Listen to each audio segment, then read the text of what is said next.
Hello everyone, I welcome you once again. In this video lecture, we will discuss about bacteriophage. What do you mean by bacteriophage?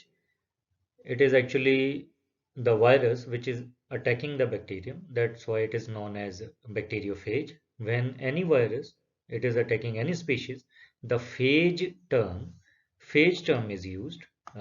You can see here, the phage term is used when any type of virus it is attacking any species. For example, if it is attacking bacterium, it is known as bacteriophage. If it is attacking, plants, it is known as phytophage. Myself Vinay Kumar, and currently I am working as an assistant professor in botany.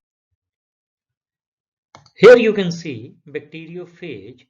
What do you mean by bacteriophage? The virus which is attacking the bacterium, the virus that infects and replicates within the bacterium, and inside the bacterium it will form many copies of it, and ultimately when the pressure becomes higher, it kills the bacterium and comes out. Uh, the bacteriophage was first of all about if we talk about its discovery, it was discovered by Edward and de Herel, but it was actually named by Felix de Herel in 1922. Both de Herel and Edward, they observed that these bacteriophages they can filtered out from the bacterial filters, which means that if the bacteria they cannot enter in certain filters, but the bacteriophage they can enter the bacterial filters. So this means that their size must be smaller than the bacteria.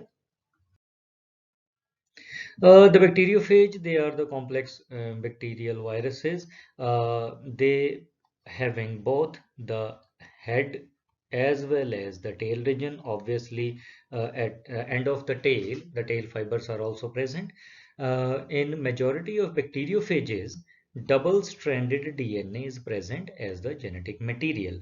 Here we can see that when we start from T1 to T7 as well as the lambda phage, all these phages they contain double-stranded DNA. If we talk about T4 bacteriophage, here you can see the T4 bacteriophage, it infects the E. coli bacterium.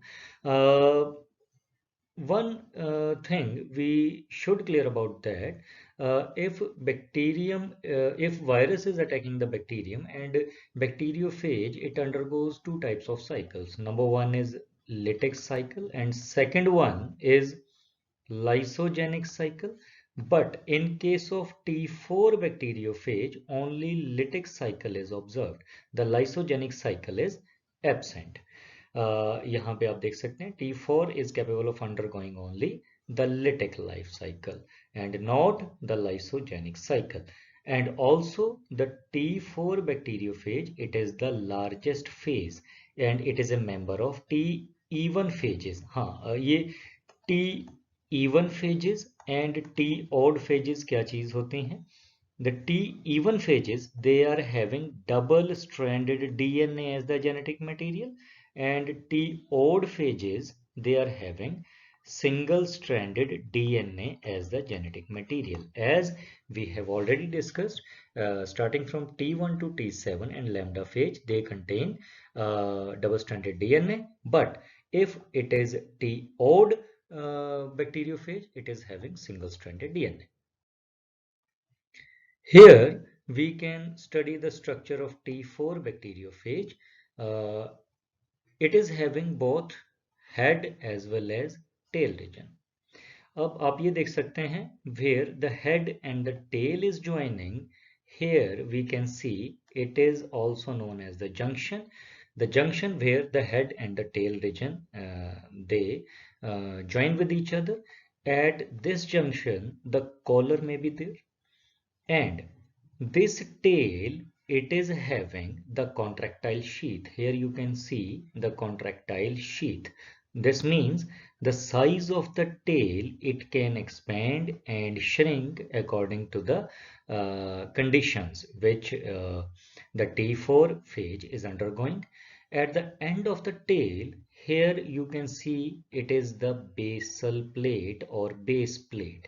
At the junction of the tail and the basal plate, there are long tail fibers. Here you can see the long tail fibers are there, and sometimes at the basal plate or the end plate, some certain small peg-like structures they are also present. And these peg-like structures, I'm talking about pegs. These peg-like structures, they are very short and smaller in size than the tail fibers. Tail fibers are very long, and in majority cases they are 6 in number if we are talking about T4 bacteriophage. Here we can see that the DNA genome, it is held in icosahedral head. The shape of the head is icosahedral, and this the outer region of this bacteriophage, it is also known as capsid. Capsid. And inside the capsid, inside the head region, there is present the genetic material. Head contain 2000 capsomeres. What do you mean by capsomeres? These are the building blocks of capsid. What do you mean by capsid? It is the viral protein. So viral protein, it is made up of further protein subunits which are known as capsomeres. Long helical tail इसमें हो सकती है जो हम which we have already discussed. And nucleic acid, जैसा कि आपको पता है, it is actually double stranded DNA. If we talk about the tail it consists of 144 protein subunits, which means the tail capsid, it is made up of 144 capsomeres and it is arranged in 24 rings. Here you can see 1 ring, 2 ring, 3 ring, 4 ring. तो ये जितने भी ring हैं, these are total 24 rings. And basal plate is hexagonal, as you can see. The basal plate, they contain 6 spikes or tail fibers. There are long tail fibers, और ये हम already discuss कर चुके हैं कि ये these are 6 in number. Yes, sometimes the tail, it is having lysozyme enzyme, which is helping in the puncturing the host cell wall and cell membrane when this T4 bacteriophage is actually attacking the bacterium. One thing I want to discuss with you, that if capsid, it is made up of capsomeres, we can calculate the number of capsomeres by a formula, that is 10 into n minus 1 ka whole square plus 2. Here, if we know the value of n, we can find out the total number of capsomeres. For example, if we can say the value of n is 6, the number of capsomeres, they are 6 minus 1 ka whole square plus 2, which means 10 into 5 ka square plus 2, that means 25 into 10 plus 2, that is 252. Here the question is, what do you mean by this n? The n is actually the capsomeres at one face of the virus. Means जब हम microscope के under किसी virus को देखते हैं तो उस face में हमें कितने कैप्सोमियर नजर आ रहे हैं, that will be the value of n. तो ऐसे हम टोटल नंबर ऑफ कैप्सोमियर्स निकाल सकते हैं in the capsid with the formula, that is 10 into n minus 1 ka whole square plus 2. So this is all for this video, and thank you all.